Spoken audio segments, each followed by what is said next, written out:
I felt like giving you guys a little bit of good news today. Good news and maybe a little bit of advice to myself. Whenever I'm giving advice to myself, I like to also share it with you.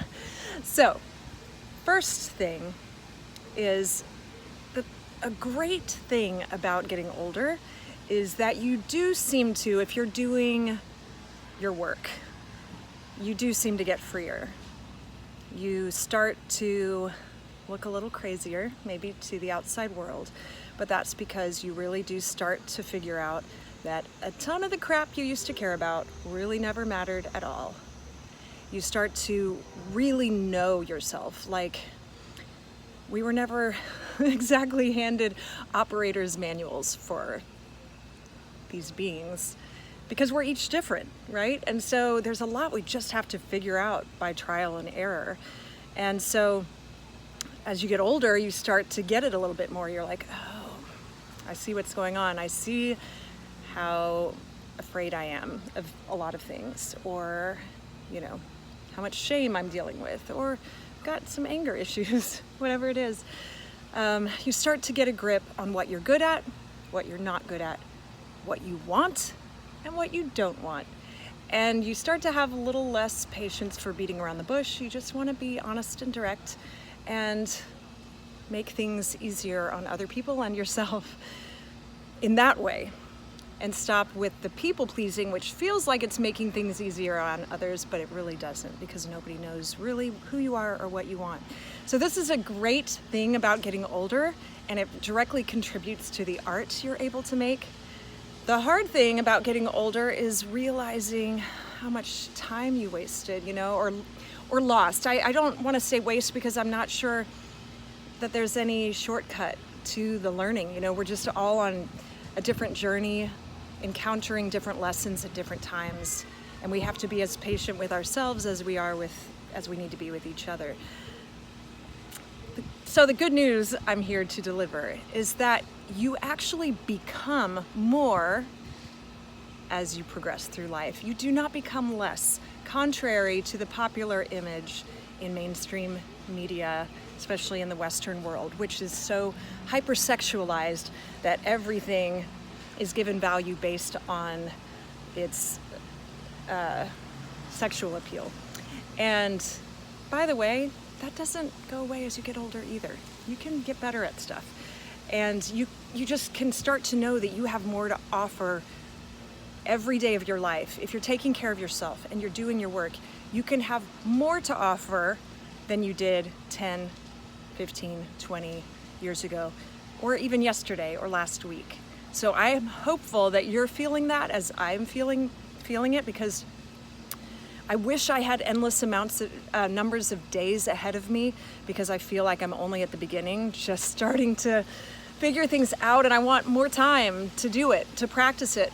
But at the same time, I don't want to regret the journey that has brought me here. So I wish I had more time, but I know that there's so much more good to come. And the other thing I wanted to talk about is along that line, the freer you get, the more able you are to tap into the magic that makes your best creative work. Because fear is the enemy of creativity, as is perfectionism, which is rooted in fear as well. So as you become more aware of what's going on, and you start to pay attention to the things that are behind every choice you make creatively in your actual artistic process, and all the machinery you're building around that to make a living at it, you'll start to realize how much fear can be holding you back and making you kind of vanilla instead of being brave and trying exciting new things. So I think it's crucial to become self-aware, and I also think it's crucial to keep feeding yourself, have this balance, this back and forth between intake and creating. So find a rhythm. Give yourself ample opportunity to consume whatever it is that moves you, musically, visually, artistically, nature, in conversations. Surround yourself with people who are joyful and challenging, provocative, intellectually stimulating. All of that is your creative fuel. And then you pause from the intake and you go to make something. And then you go back to intake, and then you go back to making. And when you're in the making stage, you have to shut everything else out. You don't look right or left.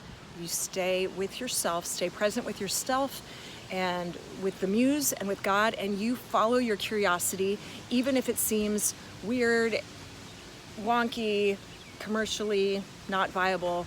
There is a time and a place for editing and bringing other voices into the room and considering those things. But at the moment of creation, you must only listen and follow your curiosity, try things, break the rules, because you've already taken in, and learning the craft is part of the taking in. When you go to make it, you just make what you want to make. And then you can try alternate variations later. But I really think that you'll miss out on the magic if you're censoring that child inside of you every step of the way, and you're telling her that she's coloring outside of the lines.